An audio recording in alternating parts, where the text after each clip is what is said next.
Docente Hans, buenos días. Mis compañeros y yo en esta semana 2, correspondiente a esta semana 2, vamos a explicar la célula procariota, su estructura y fisiología. Bien, como bien sabemos, la célula procariota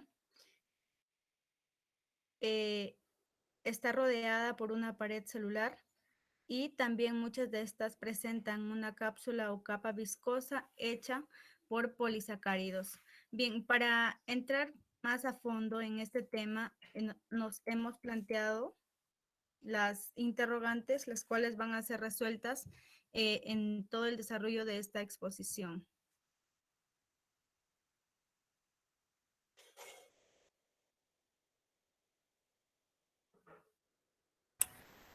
Bien, iniciando con la pregunta número 1, que nos dice que enumeremos las estructuras principales de las células procariotas y hacer una breve descripción de las funciones de cada una de ellas.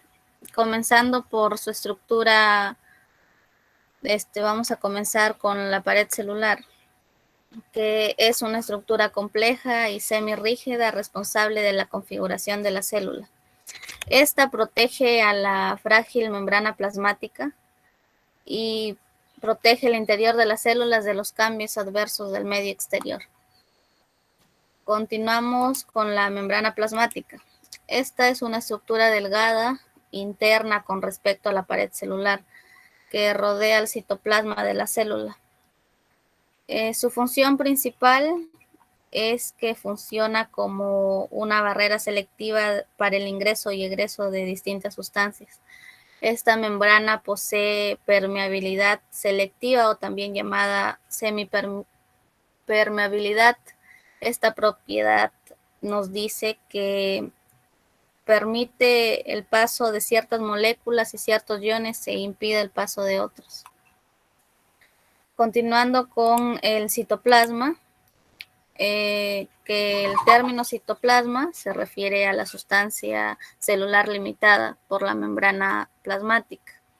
Este está constituido por un 80% de agua y contiene sobre todo proteínas, hidratos de carbono, lípidos e iones orgánicos y numerosos compuestos que tienen bajo peso molecular. El procarión, también conocido como el nucleoide, que por lo general contiene una única hebra continua y a menudo está de disposición circular del DNA bacteriano, también conocido como el cromosa bacteriano. Esta estructura es la responsable de la información genética de la célula, la cual permite las funciones de esta.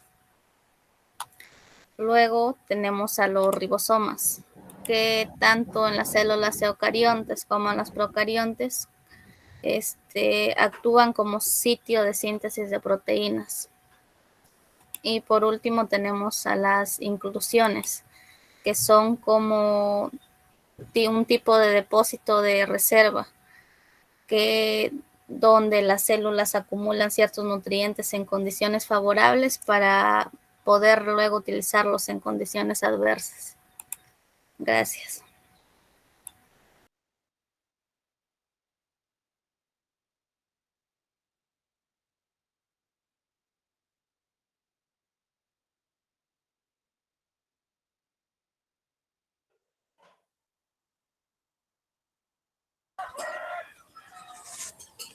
Bien, vamos a seguir con la segunda pregunta. Dice, mediante un gráfico describa la estructura de la endospora bacteriana. Vamos a hablar de la endospora bacteriana. Dice que son estructuras más resistentes del mundo vivo. Bien, ahí tenemos la imagen de una endospora en la que podemos decir que se desarrollan principalmente del género Bacillus coccidium, que es un género pues que se desarrollan especies ya sean de tipo aeróbicas, pero en algunas ocasiones son de tipo anaeróbicas, ¿no? Y también son universales. También tenemos otra característica de la endospora bacteriana que pueden durar durante muchos años. Esto se debe a la hipometabolia, que más adelante lo hablaremos de esa propiedad. ¿no? Otra propiedad también dice que se puede examinar con microscopios de luz y electrones. Esto se debe a que son, pues, impermeables. O sea, para poder observarlas se le coloca una tinta especial, ¿no? Y de esta manera estas endosporas van a ser visibles. Otra propiedad también tenemos que está compuesta por varias capas. Podemos observar acá las diferentes capas. Vamos a ir de derecha a izquierda. Tenemos acá la corteza. Tenemos la capa interna de la espora. Tenemos la capa exterior de la espora. Tenemos la exosporium. Esta es la parte central. Luego nos dice la membrana del plasma. Y finalmente tenemos la pared de células germinales. En la que nos dice que la corteza es la capa en la que contiene calcio, así como también contiene una sustancia llamada ácido dipicolínico, que juntados estas dos sustancias se le denomina dipicolinato de calcio. Así como también esta endospora bacteriana se encuentra dentro de la célula, en la que se puede encontrar, vemos ahí en el gráfico en la parte inferior, se puede encontrar en la parte central, en la parte en la parte en la parte acá inferior, acá en la parte inferior, y acá también tenemos otra parte que cuando también el esporangio hinchado, ¿no? Y ahora vamos a hablar de las diferentes propiedades. Vamos a hablar de la primera propiedad, que es la hipometabolia. La hipometabolia hace referencia a que tiene una tasa metabólica más baja de seres vivos. Entonces, esta hace que esta endospora bacteriana pueda vivir sus nutrientes, ¿no? Luego tenemos la segunda propiedad, que es la germinación y esporulación. Esta endospora nos dice que esporula en ambientes indeseables y germina en ambientes, o sea, en buenos ambientes, ¿no? Tenemos la tercera propiedad, que es la resistencia al calor y los rayos ultravioleta. Esto hace referencia a que tiene la presencia de gran variedad de antibióticos, ¿no? Puede resistir a 120 grados. Y la última propiedad, tenemos la resistencia a agentes químicos. Esta se debe a que tiene una gran variedad de antibióticos o sustancias altamente tóxicas. Ahora vamos a la parte superior, que dice: pueden ser fácilmente diseminadas por el aire y el agua donde pueden desarrollarse. O sea, pueden ser fácilmente dispersadas, ¿no? Acá tenemos la evolución de una endospora bacteriana. Primero es una bacteria, luego así se viene formando la endospora, luego ya viene el desarrollo de cubiertas en estas dos fases. Acá se encuentra en la parte central de la bacteria, y así se viene desarrollando, ¿no? Hasta llegar ya a ser una endospora liberada, en la que la bacteria ya queda libre y entonces sigue sucesivamente así, de esta forma desarrollándose la endospora bacteriana. También podemos recalcar que es de gran importancia la endospora bacteriana en la industria alimentaria, ya que son muy resistentes, ya sea al calor o al frío extremo. También podemos decir que también si nosotros los industrias alimentarias que estudiamos, ¿no?, en nuestra carrera, si nosotros hacemos un tratamiento insuficiente, estas endosporas bacterianas van a permanecer, en la que van a provocar toxinas, y así van a provocar, pues, enfermedades. Le doy el pase a mi compañero para que siga con la exposición.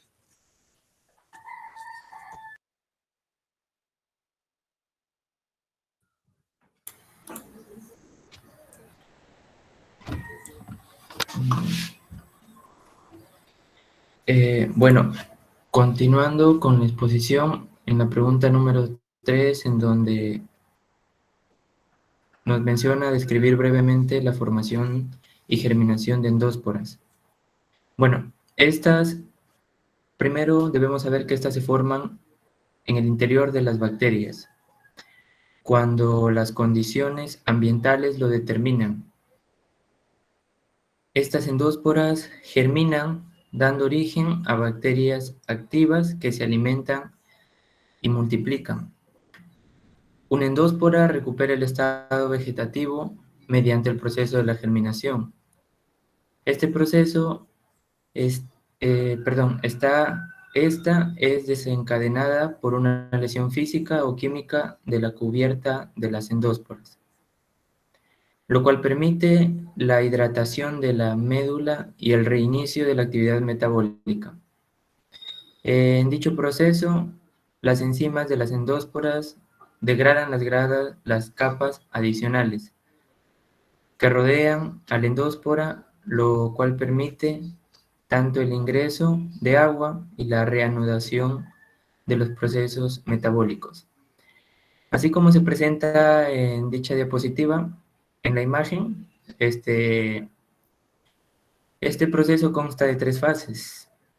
La activación, la primera fase en la cual se produce la abrasión, o también llamada, o calor, el cual daña la cubierta.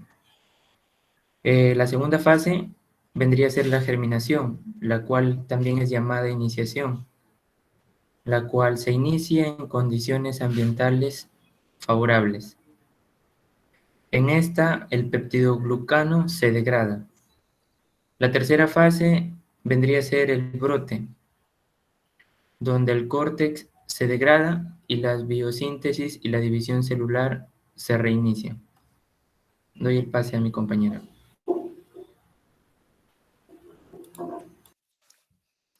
Bien, continuando en la pregunta número 4, nos dice, ¿cuál es la importancia de las endósporas en la industria alimentaria?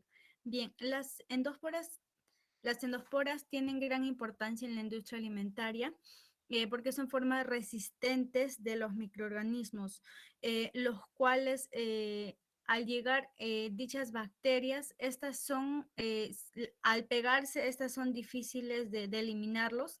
De igual manera, estas son resistentes para la conservación de un alimento, de los alimentos ya sea químicos o orgánicos, de tal manera que estas endosporas son resistentes a los rayos ultravioleta, que al tener gran resistencia, estos ayudan a mejorar y a una mayor duración en la conservación de los alimentos.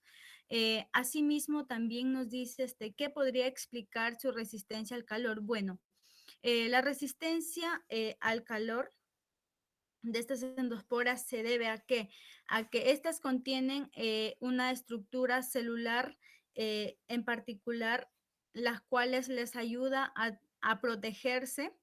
Esa capa externa, la membrana externa, les ayuda a proporcionar mucha resistencia química enzimática. Debajo de la capa reside una muy gruesa de los pepticanos, los cuales se especializa para la resistencia en la llamada corteza. Debajo de la capa, esta capita roja, reside una muy gruesa, que vendría a ser esta azul, esta corteza azul, la cual es necesaria para la deshidratación de la base de la espora, que ayuda a la resistencia contra las temperaturas altas. Esto es lo que explica por qué las endósporas son resistentes al calor.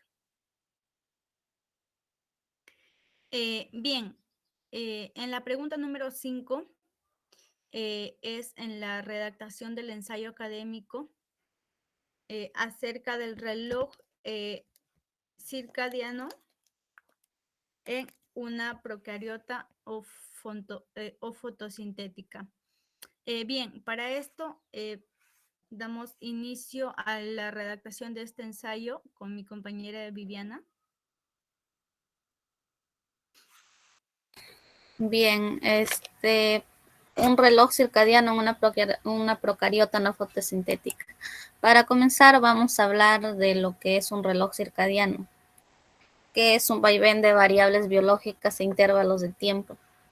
Todos los animales, plantas y organismos de alguna manera muestran este tipo de variable rítmica que está asociado con un cambio en el ambiente. Hablando de las células procariotas no fotosintéticas, hay investigaciones que revelan estas bacterias que también poseen este tipo de relojes internos.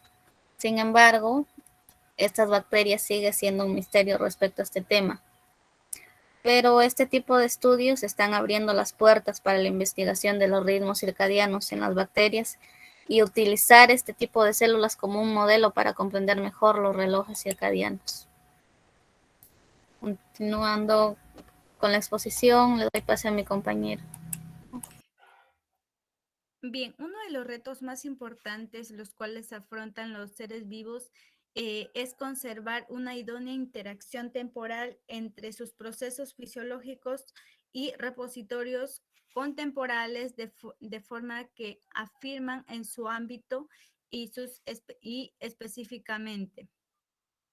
Bien, los organismos vivos cuentan con un reloj biológico, los cuales les ayudan y les posibilita participar de cambios clínicos predecibles en el ambiente que los rodea.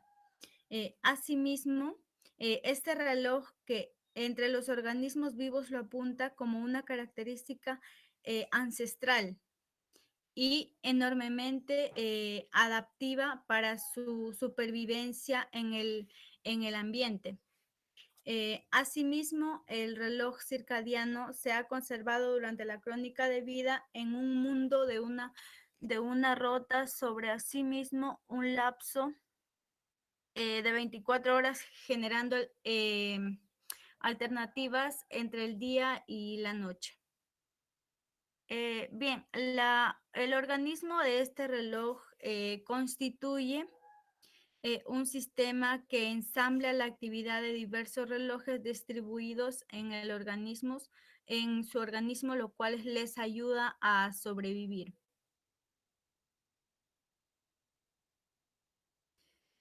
Bien, continuamos.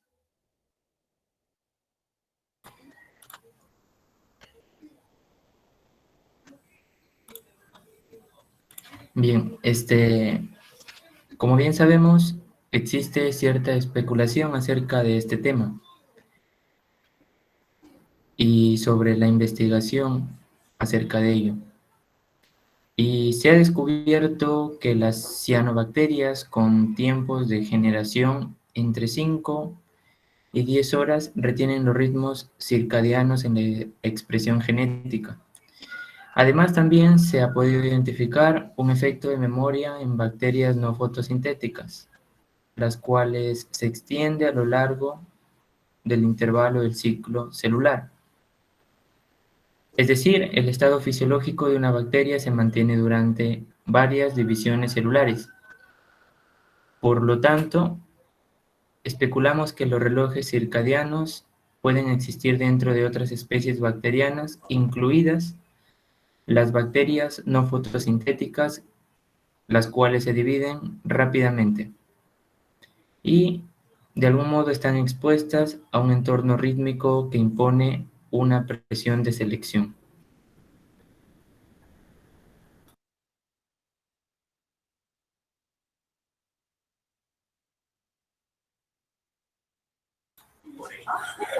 Ya.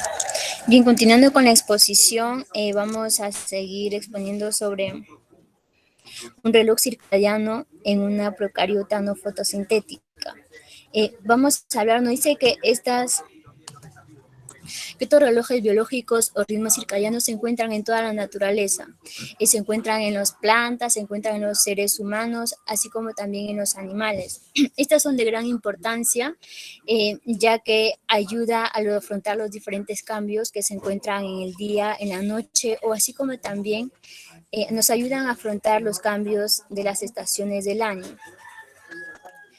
También podemos decir que según el profesor Akos Kovacs, agrega que la bacteria Bacillus subtilis es empleada en diferentes aplicaciones. Por ejemplo, en la en el detergente para lavar ropa, también en la producción de probióticos humanos y animales.